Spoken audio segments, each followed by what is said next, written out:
तो chapter number 10 है और क्लास भी 10 है। ठीक है, गैशियस एक्सचेंज ये हमारा सबसे पहला चैप्टर है और इसका हम इंट्रोडक्शन पढ़ते हैं। इन ग्रेड 9 हमेशा से क्या करता है, प्रीवियस एग्जाम्पल ही देता है कि आप लोग पढ़ चुके हैं। We have studied how cell generate ATP. ATP cell कैसे बनाता है, आपने पढ़ा था ना माइटोकॉन्ड्रिया के अंदर के एटीपी फॉर्मेशन हो रही है सेलुलर रेस्पिरेशन के दौरान। फ्रॉम फूड, फूड से जब आप खाना खाते हैं तो आपको एनर्जी मिलती है। कैसे मिलती है, वो कहां से आती है? एटीपी जनरेशन करना किसका काम है? वो माइटोकॉन्ड्रिया का है। इसलिए हम उसे क्या कहते हैं? Power house of the cell. Cellular respiration is the process in which the CH bonds in food are broken. इसका क्या मतलब है? लेट्स सपोज आपने ग्लूकोज खाया, ठीक है, ग्लूकोज में कौन से बॉन्ड होते हैं? वो होते हैं CH बॉन्ड, ठीक है, C6H12O6 होता है ना इसका फार्मूला। तो एक बॉन्ड को तोड़कर मैं बता देता हूं, ये आपके पास कार्बन और हाइड्रोजन के दरमियान जो बॉन्ड होता है, ठीक है, ये होगा ब्रेक डाउन। जैसे हम खाना खाते हैं तो एंजाइम सिक्रीशन की वजह से ये क्या होता है? ब्रेक डाउन होता है। ब्रेक डाउन होने की वजह से इसमें से जो एनर्जी निकलती है, ठीक है, तो एनर्जी कैसे निकलेगी? जब ऑक्सीडेशन रिडक्शन का प्रोसेस होगा। ऑक्सीडेशन रिडक्शन का प्रोसेस होगा, पढ़ते हैं इसे। Cellular respiration is the process in which CH bond in the food are broken by oxidation reduction reaction and energy is transferred into ATP. तो एनर्जी को हम एटीपी की फॉर्म में, एडिनोसिन ट्राइफॉस्फेट की फॉर्म में क्या कर लेते हैं? ट्रांसफर कर लेते हैं। अब दो तरह की रेस्पिरेशन होती है। एक होती है एरोबिक रेस्पिरेशन और एक होती है एन एरोबिक रेस्पिरेशन। पढ़ते हैं उसे।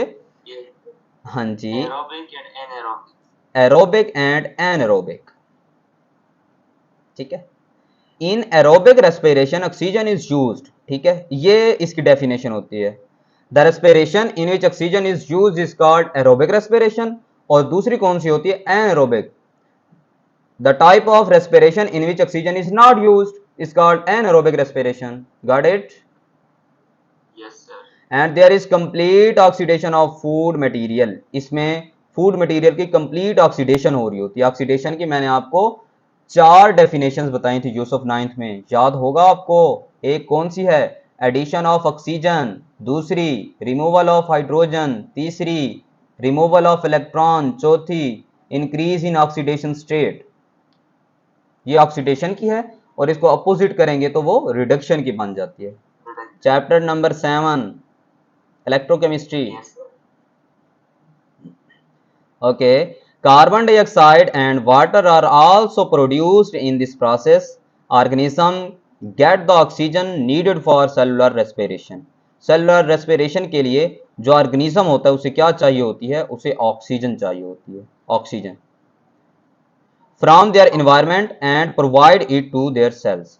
फिर वो क्या करता है? इन्वायरमेंट से लेकर और सेल को प्रोवाइड करता है। किस तरह करता है? जो हीमोग्लोबिन होता है हमारे पास, पिगमेंट, ठीक है, वो उसे कैरी करती है ऑक्सीजन को और पूरे के पूरे जिस्म में ट्रांसलोकेट कर देती है। Got it? Yes. The carbon dioxide produced during cellular respiration is taken out of the cell and ultimately from the body. और फिर जो कार्बन डाइऑक्साइड होते हैं, ऑक्सीजन को हम अंदर लेकर जा रहे होते हैं, इसे कहते हैं इनहेलेशन का प्रोसेस। और कार्बन डाइऑक्साइड को हम रिमूव करते हैं, उसे कहते हैं एक्सहेलेशन का प्रोसेस, ठीक है। Yes. अंदर ले जाना हवा को और बाहर निकाल देना, take in and take out. लेकिन वो गैसेस चेंज होती हैं। ऑक्सीजन को हम अंदर लेके जा रहे हैं तो कार्बन डाइऑक्साइड को हमने बाहर रिमूव करना है। कैसे करना है मैं बताता हूं आपको, ये देखें। और कार्बन डाइऑक्साइड बनती कैसे है? ये यूसुफ एक क्रिटिकल एनालिसिस कर लेते हैं इसका। ये कार्बन है और ये हाइड्रोजन। मैंने अभी बताया ना कि ये दरमियान वाला बॉन्ड टूटता है, तो ये भी बताया है कि ये किस रिएक्शन से टूटता है? ऑक्सीडेशन और रिडक्शन के रिएक्शन से। ऐसे है। इसका मतलब होता है कि जैसे ही बॉन्ड टूटेगा तो हाइड्रोजन रिमूव हो जाएगी। हाइड्रोजन का रिमूव होना क्या कहलाता है? हाइड्रोजन का रिमूव होना ऑक्सीडेशन कहलाता है। और दूसरी ऑक्सीडेशन की कौन सी डेफिनेशन थी? कि एडिशन ऑफ ऑक्सीजन। अब जैसे ही ये हाइड्रोजन रिमूव होती है, इसकी जगह पे ऑक्सीजन आ जाती है, तो उसे हम कहते हैं ऑक्सीडेशन। ऑक्सीजन आएगी जो हमने इनहेल की है, ठीक है, जो हमने अपने जिस्म के अंदर जो ऑक्सीजन हम ले गए हैं, वो ऑक्सीजन इस बॉन्ड को तोड़कर खुद इसके साथ एडजस्ट हो जाती है, तो ये CO2 बन जाता है, ठीक है। तो इसका जो कंप्लीट फार्मूला है वो ऐसे बनता है। जो इसका कंप्लीट फार्मूला है वो कैसे बनता है, ऐसे, ये जिसका डाइपोल मोमेंट कार्बन डाइऑक्साइड का 0 होता है। तो ये कार्बन डाइऑक्साइड ऐसे बन जाती है, ये सेटिस्फाइड भी हो जाती है इसकी वैलेंसी, और कार्बन डाइऑक्साइड जैसे ही बनती है फिर ये क्या हो जाती है, आउट हो जाती है, हम इसे रिमूव कर देते हैं। समझ आ गई? ऑक्सीजन आई, कार्बन का बॉन्ड टूटा, ठीक है, इसे ऑक्सीडेशन कहेंगे, breakdown of the hydrogen and carbon bond due to the addition of oxygen is called oxidation. तो ऑक्सीजन इस कार्बन के साथ जुड़ जाती है और कार्बन डाइऑक्साइड बना देती है। तो ये हमने देखा कि एक्सपेरिमेंट भी हमने परफॉर्म कर लिया कि कार्बन डाइऑक्साइड कैसे बनते, कार्बन डाइऑक्साइड बन गई और फिर ये क्या हो जाती है, आउट फ्रॉम द बॉडी, जिस्म से ये बाहर निकल जाती है। ओके, उसके बाद है taking in oxygen and giving out carbon dioxide is term as gaseous exchange. यही हमारा चैप्टर है कि ऑक्सीजन को अंदर ले जाना और कार्बन डाइऑक्साइड को बाहर खारिज करना, इसे क्या कहते हैं, इसे कहते हैं गैसियस एक्सचेंज। जी यूसुफ, यहां तक कोई question? No, sir. Okay, another term, the term breathing is used for the process through which the animal take air in their bodies to get oxygen from it। ठीक है, पूरी की पूरी हवा को अंदर ले जाते हैं और उस हवा में से ऑक्सीजन लेते हैं। ठीक है, जो ऑक्सीजन हम लेते हैं वो किस से आ रही होती है, वो हवा से ही आती है। तो पूरी हवा को अंदर लेकर जाना पड़ता है, उसमें ऑक्सीजन मौजूद होती है, वो ब्रीदिंग की बात कर रहा है। Okay, the term breathing is used for the process through which animals take air in their bodies to get oxygen from it and then give out the air for getting rid of carbon dioxide. Thus, breathing and respiration are not synonyms. जो breathing और respiration है वो synonyms नहीं होते। Respiration involves the mechanical and the biochemical process, whereas breathing is only chemical or physical process of exchange of gases. ये इसमें वो difference बता रहा है कि जो रेस्पिरेशन होती है उसका क्या मतलब होता है, involve the mechanical and biochemical process. दो प्रोसेस होते हैं, एक मैकेनिकल होता है और एक बायोकेमिकल, और दूसरा जो ब्रीदिंग होता है वो कौन सा होता है, इज ओनली द मैकेनिकल और फिजिकल प्रोसेस। ये मैकेनिकल और फिजिकल प्रोसेस होता है, इसमें बायोकेमिकल रिएक्शन मौजूद नहीं होते। तो इसे हम क्या कहते हैं, हाँ जी, इसे हम क्या कहते हैं, इसे हम कहते हैं कि ये ब्रीदिंग का प्रोसेस है और जो ऊपर है वो रेस्पिरेशन है। In this chapter we will go through the mechanism of gases exchange in plant and in humans. इन दोनों में हमने क्या देखना है, केमिकल रिएक्शन देखना है। Topic number 10.1 gases exchange in plants. Plants के अंदर हमने गैसेस एक्सचेंज देखनी है कि किस तरह पौधे ऑक्सीजन को या फिर कार्बन डाइऑक्साइड को अंदर लेकर जाते हैं और किस तरह ऑक्सीजन को या फिर कार्बन डाइऑक्साइड को रिमूव करते हैं। अब दोनों को मैं मेंशन कर रहा हूं, कार्बन को भी ऑक्सीजन को भी इनटेक के लिए, क्योंकि फोटोसिंथेसिस का भी प्रोसेस साथ साथ चल रहा होता है और रेस्पिरेशन का भी चल रहा होता है। तो उनमें दोनों ऑक्सीजन और कार्बन डाइऑक्साइड वो इनटेक और आउट जा रही होते हैं। वो हम प्लांट्स हैव नो ऑर्गन्स, जाहिर सी बात है, कभी देखा है कि किसी पौधे का स्टमक हो? नहीं सर। अगर होता तो क्या करता, वो हमें भी खा जाता, बड़े बड़े जो पौधे होते। ऐसे है। Are system for exchange of gases with the environment, gaseous exchange होता है। Every cell of the plant body exchanges gases with the environment by its own. हर जो सेल है किसी प्लांट बॉडी का एक्सचेंज करता है वो, ठीक है, exchanges gases with the environment by its own. ठीक है sir. The leaves and young stems have stomata in their epidermis। अब यहां पे वो थोड़ा सा डिफरेंशिएट करता रहेगा कि लीव्स और यंग स्टेम्स की बात कर रहा है कि उनके अंदर स्टेम्स होते हैं, उनके अंदर स्टोमेटा होते हैं। किस पर स्टोमेटा होते हैं? एपिडर्मिस पर, जो उसकी फर्स्ट अपर लेयर होती है उसके ऊपर। लेट्स सपोज ये आपके पास यूसुफ है क्या, लीफ, ठीक है, तो लीफ की जो सरफेस होती है उसमें क्या होते हैं, स्टोमेटा मौजूद होते हैं, सुराख मौजूद होते हैं, ठीक है। तो ये जो सुराख होते हैं, एक मिनट, ये जो सुराख होते हैं हम कहते हैं स्टोमेटा। बिल्कुल इसी तरह वो कहता है कि जो यंग प्लांट्स होते हैं उनके जो स्टेम्स होते हैं, वहां पे भी स्टोमेटा मौजूद होते हैं, ठीक है, सुराख मौजूद होते हैं, स्टोमेटा, उन्हें भी स्टोमेटा कह रहा है। The gaseous exchange occur through these stomata, the inner cells of leaves, mesophylls and stems also have air spaces, air spaces भी मौजूद होती हैं स्टोमेटा के अलावा, among them which help in exchange of gases, जो कि उन्हें मदद कर रहे होते हैं एक्सचेंज ऑफ गैसेस में, क्योंकि इनके पास फेफड़े तो नहीं होते ना ही गिल्स होते हैं मछलियों की तरह। तो ये किसे यूज करते हैं, ये अपनी एपिडर्मिस पर मौजूद होल्स को, सुराखों को, स्टोमेटा को, क्यूटिकल को, लेंटिसेल को, ठीक है, एयर स्पेसेस को, इन चीजों को यूज करते हैं। अच्छा, इसे समझिएगा, ये है गैशियस एक्सचेंज इन लीव, ये हमारे पास क्यूटिकल लेयर है ऊपर वाली, ठीक है, और अगर आप इसके नीचे देखें तो आपको नजर आ रहा होगा अपर एपिडर्मिस लिखा हुआ, ठीक है, ये वाला, ये क्यूटिकल है, ठीक है, और ये है अपर एपिडर्मिस, ये पार्ट है उसका अपर एपिडर्मिस का, ठीक है। इसमें से देखिए आपको छोटे छोटे ये गैप नजर आ रहे हैं, ठीक है, और ये है आपके पास मेसोफिल सेल, ये मेसोफिल सेल्स होते हैं, ठीक है, और एयर स्पेसेस भी मौजूद हैं, ठीक है, ये एयर स्पेसेस हैं, ये इनसाइड द लीव, और ये लोअर एपिडर्मिस है, जैसे हमारे पास ये अपर एपिडर्मिस है तो ये हमारे पास क्या है, ये लोअर एपिडर्मिस है जी। अब गार्ड सेल भी आपको नजर आ रहा होगा, गार्ड सेल कैसे होता है ये देखें, अगर इसके अंदर पानी मौजूद ना हो तो ये फ्लैसिड हालत में होता है ऐसे ये इसकी डायग्राम, हाँ ये इसकी डायग्राम ए है। तो फिर अगर इसके अंदर पानी आ जाए तो ये टर्जिड हो जाता है, टर्जिड होगा तो कैसे बनेगा, ऐसे, ये ऐसे बन जाता है, तो इसके अंदर स्टोमेटा क्रिएट हो जाता है। जब फ्लैसिड होता है स्टोमेटा मौजूद नहीं होता, स्टोमेटा क्लोज होता है, तो जब ये टर्जिड हो जाता है तो इसमें स्टोमेटा बन जाता है, यानी कि इसके अंदर गैप आ जाता है, सुराख बन जाता है। तो ये दो गार्ड सेल हैं, एक ये और एक ये, तो इनमें जब पानी पहुंचा तो ये क्या बन गया, स्टोमा बन गया या स्टोमेटा बन गया, और ये एयर एंटर हो रही है इसमें, ठीक है। अब एयर लिखा है उसने वर्ड, उसने ना ही ऑक्सीजन लिखा है ना ही कार्बन डाइऑक्साइड, क्योंकि वो जानता है कि कार्बन डाइऑक्साइड भी कभी कभार जा रही होती है और कभी कभार ऑक्सीजन भी जा रही होती है, या फिर दोनों ही जा रही होती हैं और दोनों ही आ रही होती हैं, ठीक है। ये प्लांट के, हाँ ये प्लांट में हम ऐसे पढ़ते हैं, एनिमल्स में ऐसा सीन नहीं होता, एनिमल में होता है कि ऑक्सीजन लेनी है हमने और कार्बन डाइऑक्साइड खारिज कर दें। Got it, understood, yes sir.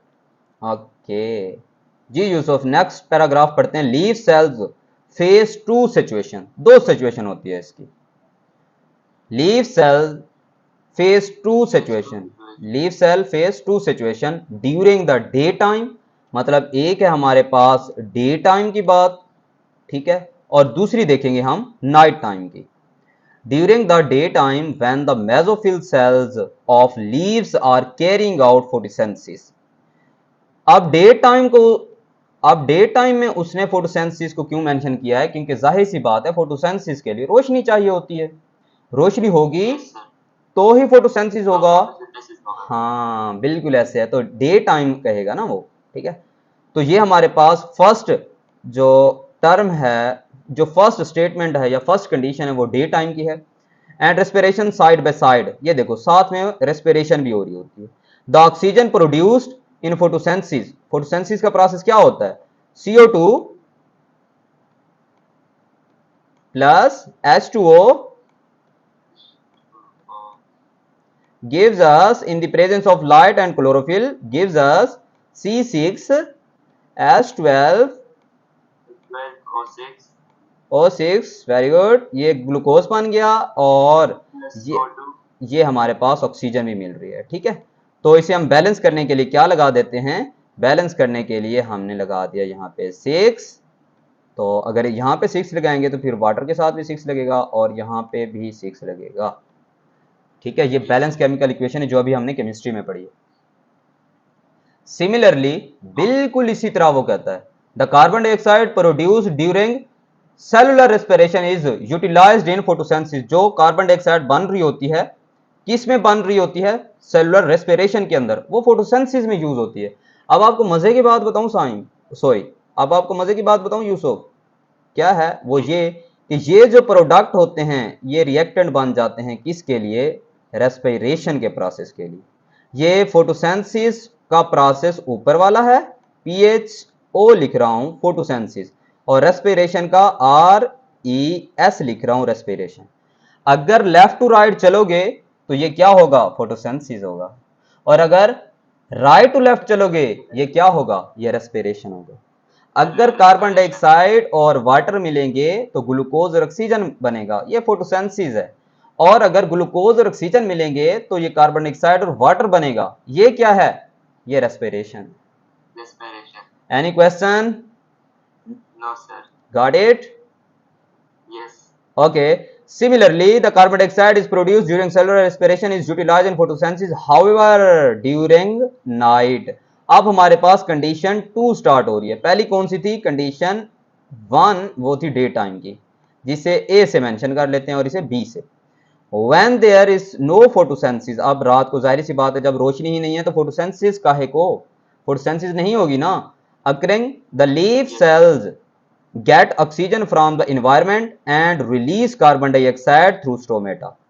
तो कार्बन डाइऑक्साइड को स्टोमेटा के जरिए से बाहर खारिज कर दिया जाता है और जो हमारे पास ऑक्सीजन होती है उसे इनटेक कर लिया जाता है। ऑक्सीजन अंदर आ रही है, कार्बन डाइऑक्साइड बाहर जा रही है। अब ये जो ऑक्सीजन है, पहले वाली ऑक्सीजन जो फोटोसिंथेसिस में बन रही थी उसे खुद भी यूज कर रहा था और सेलुलर रेस्पिरेशन में खुद भी यूज कर रहा था पौधा, और कार्बन डाइऑक्साइड बनाकर बाहर खारिज भी कर रहा था। लेकिन जब रात हुई तो फोटोसिंथेसिस नहीं हो रही थी। अगर फोटोसिंथेसिस नहीं होती इसका मतलब है कि खुद उसकी ऑक्सीजन नहीं बन रही। अगर नहीं बन रही तो जाहिर सी बात है वो हमारी तरह इन्वायरमेंट से लेगा। हाँ, रात को ऐसे समझ लीजिए कि पौधा इंसान बन जाता है। रात को पौधा इंसान बन जाता है। अब ये बात नहीं भूलेगी आपको इंशाल्लाह जी। उसके बाद है next paragraph, in woody stems and mature roots. Woody stem मतलब सख्त जो तने होते हैं, सख्त तनों में। अब पहले पत्तों की बात हो गई, यंग स्टेम की बात हो गई, अब हमने बात करनी है वुडी स्टेम की। वुडी स्टेम का मतलब होता है कि ज्यादा सख्त जो तने रखने वाले पौधे वगैरह होते हैं। एंड मैच्योर रूट्स, वो भी सख्त होती हैं। The entire surface is covered by bark. उनकी जो सर्फेस होती है वो छाल से ढकी हुई होती है, which is impervious to gases or water. तो पानी और गैसेस को उसमें से गुजरने में बड़ी मुश्किल होती है, दिक्कत महसूस होती है। There are certain pores in the layer of bark. आप सर्टेन पोर्स मौजूद होते हैं, ठीक है, इस बार की लेयर के अंदर। These are called the lenticels. इन्हें लेंटिसेल कहा जाता है, ठीक है। तो हमने पहले पढ़ा, हाँ ये पोर्स होते हैं, किस में होंगे, वुडी स्टेम में। इसलिए मैंने आपको कहा था कि ये टर्म्स चेंज करेगा, चेंज कर रहा है ना। पौधों के पत्तों की जब बात की तो उसने कहा स्टोमेटा, और यंग स्टेम की बात की तब भी कहा स्टोमेटा। आप जब वुडी स्टेम की बात कर रहा है या मैच्योर रूट्स की बात कर रहा है, अब कह रहा है लेंटिसेल, हैं वही सुराख। The lenticel allows air to pass through them. Gases diffuse in and out of the general surface of the young roots. The gases are found in the soil surrounding the roots. The aquatic plants get the oxygen dissolved in water and release carbon dioxide in the water. जो oxygen होती, aquatic plant की बात हो रही है अब, जो पानी के अंदर रहने वाले पौधे होते हैं, ठीक है, जिस तरह वाटर लिली हो गया, अभी नरगिस जिसे कहते हैं, ठीक है, कमल का फूल, तो उसकी बात हो रही है। The aquatic plant gate the oxygen dissolve in water. वही ऑक्सीजन इस्तेमाल करते हैं जो पानी के अंदर डिजॉल्व हुई होती है। अगर पानी के अंदर डिजॉल्व ऑक्सीजन ज्यादा है तो वो इजीली कैप्चर कर लेते हैं, उसे ऑक्सीजन ले लेते हैं, इनटेक कर लेते हैं, and release carbon dioxide in the water. और जब वो उसे यूज कर लेते हैं अपने रेस्पिरेशन के प्रोसेस में, सेलुलर रेस्पिरेशन में एनर्जी हासिल कर लेते हैं, ठीक है, तो फिर क्या करते हैं, कार्बन डाइऑक्साइड बनाकर वो रिलीज कर देते हैं। यहां तक कोई क्वेश्चन यूसुफ? No, sir. ये देखें, ये दिखाया गया है लेंटिसेल को, ठीक है, ये लेंटिसेल है आप